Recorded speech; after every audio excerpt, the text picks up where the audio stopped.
আপনারা দেখছেন নিউজ তৎকাল 24।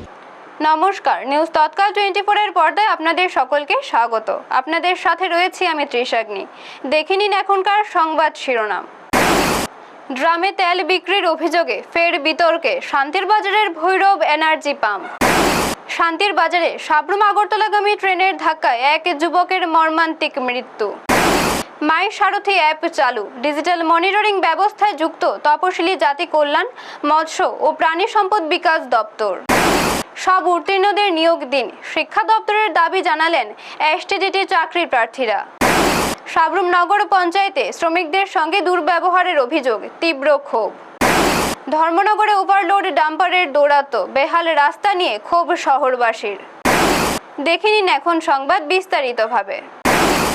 দক্ষিণ জেলার শান্তির বাজারে নতুন ভৈরব এনার্জি পেট্রোল পাম্পকে কেন্দ্র করে ফের উঠেছে অবৈধভাবে তেল বিক্রির অভিযোগ। পাম্প থেকে ড্রাম ভর্তি করে পেট্রোল ও ডিজেল বাইরে পাঠানোর দৃশ্য নজরে আসতেই সাধারণ মানুষের মধ্যে ক্ষোভ ছড়িয়ে পড়ে। অভিযোগ, কিছু অসাধু ব্যবসায়ীর সঙ্গে যোগ সাজস করে পাম্প কর্তৃপক্ষ নিয়ম বহির্ভূতভাবে তেল বিক্রি করছে। স্থানীয়দের দাবি, এভাবে ড্রামে করে তেল বিক্রির ফলে খুব দ্রুত পাম্পে কৃত্রিম সংকট তৈরি হয়। পরে সাধারণ গ্রাহকদের বাধ্য হয়ে চড়া দামে বাইরের দোকান থেকে তেল কিনতে হয়। অভিযোগ উঠেছে, এই অবৈধ ব্যবসার সঙ্গে পাম্পের ম্যানেজার সহ কয়েকজন কর্মী জড়িত এবং এর মাধ্যমে মোটা অঙ্কের কমিশন হাতিয়ে নেওয়া হচ্ছে। সাধারণ মানুষের বক্তব্য, পেট্রোল ও ডিজেলের মতো গুরুত্বপূর্ণ জ্বালানি এভাবে অবৈধভাবে বিক্রি হলে তা শুধু আইন ভঙ্গই নয়, জনস্বাস্থ্য ও পরিবেশের ক্ষেত্রেও ঝুঁকিপূর্ণ। তাই বিষয়টি নিয়ে প্রশাসনের দ্রুত হস্তক্ষেপ দাবি করছেন এলাকাবাসী। ব্যুরো রিপোর্ট, নিউজ তৎকাল 24। গ্রামে কি লেগে তেল লইতেছ? গ্রামে কি লেগে তেল লইতেছ?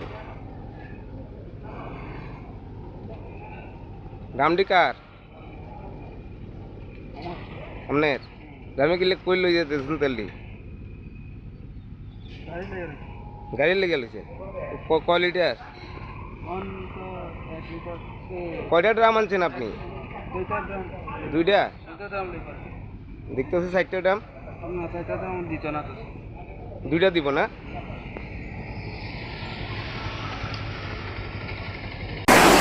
শনিবার সকালে শান্তিরবাজার মহকুমার কালাপাড়া ও দুর্গা রায়পাড়ার মাঝামাঝি এলাকায় সাবরুম আগরতলাগামী চলন্ত ট্রেনের ধাক্কায় এক অজ্ঞাত পরিচয় যুবকের মৃত্যু হয়েছে। ঘটনাকে ঘিরে এলাকা জুড়ে চাঞ্চল্যের সৃষ্টি হয়।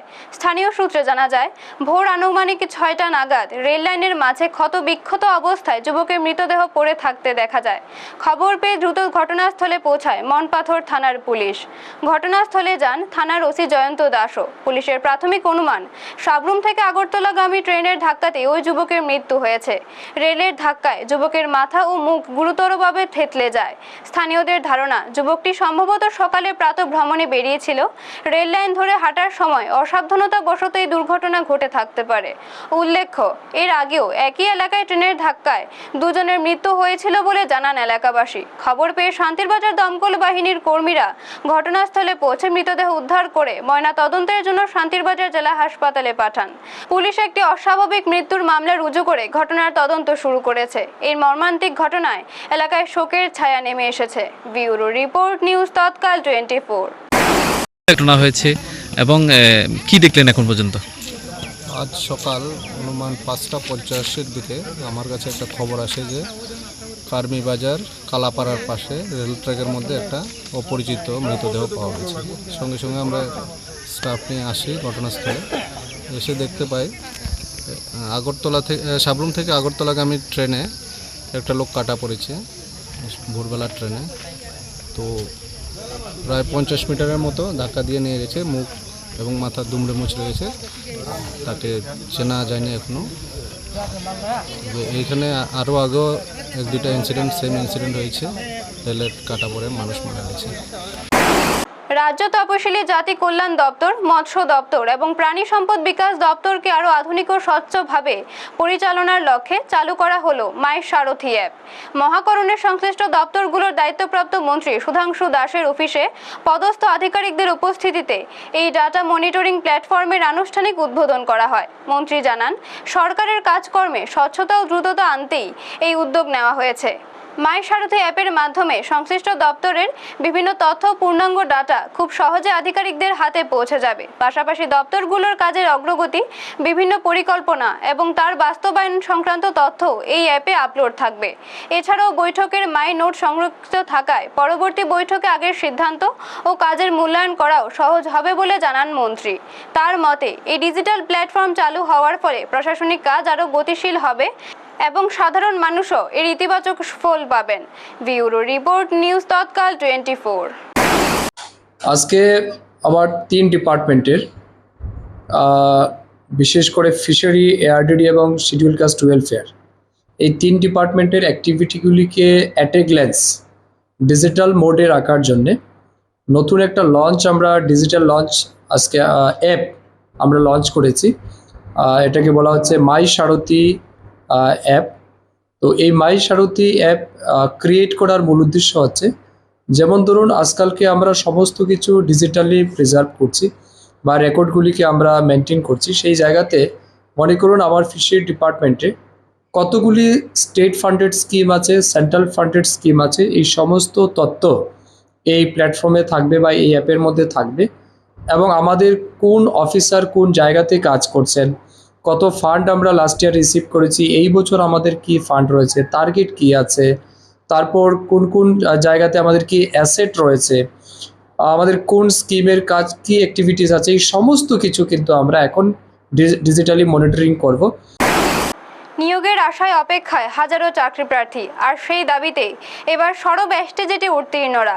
এসটিজিটি পরীক্ষা উত্তীর্ণ চাকরি প্রার্থীরা পদ সংখ্যা বাড়িয়ে সকল যোগ্য প্রার্থীকে নিয়োগের দাবিতে আওয়াজ তুলেছেন। তাদের দাবি, পরীক্ষায় 3000-এরও বেশি প্রার্থী উত্তীর্ণ হয়েছেন, তাই শুধুমাত্র সীমিত সংখ্যক পদে নিয়োগ না করে সকল উত্তীর্ণদের চাকরির সুযোগ করে দিতে হবে। এই দাবিকে সামনে রেখে চাকরি প্রার্থীদের এক প্রতিনিধি দল শিক্ষা দপ্তরের আধিকারিকদের সঙ্গে সাক্ষাৎ করেন। সেখানে তারা দ্রুত নিয়োগ প্রক্রিয়া সম্পন্ন করার পাশাপাশি পদ সংখ্যা বৃদ্ধির বিষয়টি গুরুত্ব সহকারে বিবেচনার আবেদন জানান। পরে সংবাদ মাধ্যমের মুখোমুখি হয়ে চাকরি প্রার্থীরা রাজ্যের মুখ্যমন্ত্রী তথা শিক্ষামন্ত্রীর কাছে মানবিক দৃষ্টিভঙ্গি নিয়ে বিষয়টি দেখার আহ্বান জানান। তাদের বক্তব্য, দীর্ঘ প্রস্তুতি ও কঠোর পরিশ্রমের পর পরীক্ষা উত্তীর্ণ হলেও যদি পর্যাপ্ত পদ না থাকে তাহলে বহু যোগ্য প্রার্থী বঞ্চিত হবেন। তাই দ্রুত পদ সংখ্যা বৃদ্ধি করে স্বচ্ছ দ্রুত নিয়োগ প্রক্রিয়া সম্পন্ন করার দাবি জানিয়েছেন এসটিজিটি উত্তীর্ণ চাকরি প্রার্থীরা। ব্যুরো রিপোর্ট, নিউজ তৎকাল 24।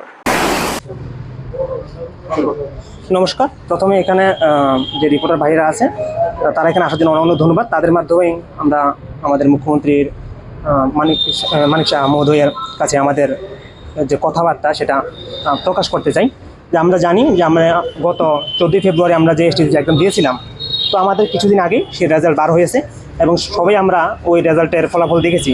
তো ওখানে আমরা দেখতে পাই যে ওইখানে প্রায় 3000 ক্যান্ডিডেট কোয়ালিফাই করেছে। তার মধ্যে আমরা আমাদের মুখ্যমন্ত্রী মহাশয়ের মুখ থেকে শুনতে পাই যে আমাদের এসটিজিটির যে ভ্যাকেন্সি আছে ওইটা 2100+। তো আর আমরা যে নোটিফিকেশন দেওয়া হয়েছে সেখানে আমরা দেখতে পাই যে আমাদের 700 পোস্টের মধ্যে আমাদের নিয়োগ করা হবে এমন একটা কথা বলা আছে। তো আমাদের দাবি এটাই যে আমরা যে যুবকরা আছি বা বেকাররা আছি, যেহেতু এখানে 2100+ পোস্ট আছে, তাহলে কেনই বা শুধুমাত্র 700 পোস্টই নিয়োগ করা হবে, বাকিগুলা যে শূন্যপদ আছে ওইগুলো কেন নিয়োগ করা হবে না? তা কারণ আমরা জানি যে 2022-এ আমরা দেখেছিলাম যে অনেকগুলো পোস্ট ওইখানে ছিল, কিন্তু ওই বছর কোনো টিচার নিয়োগ করা হয়নি। কিন্তু তারপরও আজকে 2026-এ ওইখানে শুধুমাত্র 2100+ ভ্যাকেন্সি আছে, ওই বাকি ভ্যাকেন্সিগুলো বিলুপ্ত হয়ে গেছে। তো আমরা এতে বুঝতে পারছি যে যত দিন যায় তত ভ্যাকেন্সিগুলো বিলুপ্ত হয়ে যায়। তো আমাদের এটাই আশা যে আমাদের মুখ্যমন্ত্রী যেন আমাদের দিকটা বিবেচনা করে যে এই 700 পোস্টটা যেন পুরোপুরি যে শূন্যপদগুলো আছে 700 পোস্টই শুধু নিয়োগ না করে পুরোপুরি শূন্যপদটাই পূরণ করা হোক। যারা প্রতিদিন নিজেদের জীবনের ঝুঁকি নিয়ে শহর পরিষ্কার পরিচ্ছন্ন রাখতে কাজ করেন, তাদের প্রতি অসম্মানজনক আচরণ সমাজের জন্য অত্যন্ত দুঃখজনক ও নিন্দনীয়। এমনই একটি গুরুত্বপূর্ণ অভিযোগ উঠেছে সাবরুম নগর পঞ্চায়েত এলাকায়। অভিযোগ অনুযায়ী সাবরুম নগর পঞ্চায়েতের ময়লা পরিষ্কার কারখানায় কর্মরত শ্রমিকদের সঙ্গে স্বচ্ছ ভারত প্রকল্পের অস্থায়ী পদে কর্মরত সুপারভাইজার সৌরভ বিশ্বাস দীর্ঘদিন ধরে অশালীন ও দমনমূলক আচরণ করে আসছেন। শ্রমিকদের দাবি, তিনি নিজেকে কর্তৃত্বপূর্ণ অবস্থানে রেখে কর্মীদের হেয় প্রতিপন্ন করেন এবং প্রায় অশ্লীল ভাষা ব্যবহার করে তাদের মানসিকভাবে অপদস্থ করেন। আরও অভিযোগ উঠেছে, ওই কারখানায় দীর্ঘদিন ধরে আবর্জনার স্তূপ জমে থাকায় সেখানে পোকামাকড়ের উপদ্রব বেড়ে গেছে, ফলে অস্বাস্থ্যকর পরিবেশে বাধ্য হয়ে কাজ করতে হচ্ছে শ্রমিকদের।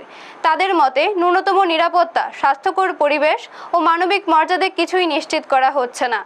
এই ঘটনার পর শ্রমিক মহলে তীব্র ক্ষোভের সৃষ্টি হয়েছে। তাদের প্রশ্ন, স্বচ্ছ ভারত প্রকল্পের মূল উদ্দেশ্য যেখানে পরিচ্ছন্নতা ও মানবিকতা, সেখানে কর্মরত শ্রমিকরাই যদি অবহেলা ও অমানবিক আচরণের শিকার হন, তবে প্রকল্পের বাস্তব চিত্র কতটা গ্রহণযোগ্য?